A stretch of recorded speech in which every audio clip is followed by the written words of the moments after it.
কোটা সংস্কার আন্দোলনে iron lady হিসাবে পরিচিত তরুণীকে নিয়ে আবারও উঠেছে আলোচনা-সমালোচনার ঝড়। কোটা আন্দোলনের শুরু থেকে রাজপথে সরব দেখা যায় এই তরুণীকে।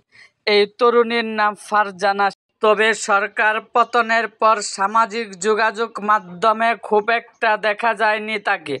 সম্প্রতি সেনাবাহিনীর এক কর্মকর্তার সঙ্গে বাকবিতণ্ডার একটি ভিডিও আবারও ভাইরাল হয়। ভিডিওটি নিয়ে সামাজিক যোগাযোগ মাধ্যমে শুরু হয় নানান আলোচনা-সমালোচনা। কেউ পক্ষে আবার কেউ বিপক্ষে এই তরুণীর বিরুদ্ধে নানান ধরনের মন্তব্য করেছেন।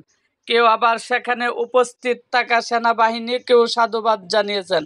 সমালোচনা তুপের মুখে শেষ পর্যন্ত ক্ষমা চেয়ে যান ফারজানা সিথি নামের এই ভিডিও বার্তায় তিনি বলেন, সবাইকে বলছি, আমার ব্যবহার নিয়ে খুবই দুঃখিত।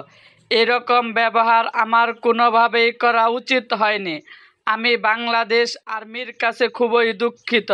কিন্তু সিচুয়েশন, টাইমিং এবং সেখানে যে কার্যকলাপ হতে যাচ্ছিল তার ব্যাপারে আমি সচেতন ছিলাম না। এরকম আরও ভিডিও পেতে এবং রাজনৈতিক অঙ্গনের নানা ঘটনা ও ইতিহাস জানতে আমাদের মুক্তাগাছার ইতিহাস মিডিয়া ইউটিউব চ্যানেলটিকে সাবস্ক্রাইব করুন এবং পাশে থাকা বেল আইকনটি বাজিয়ে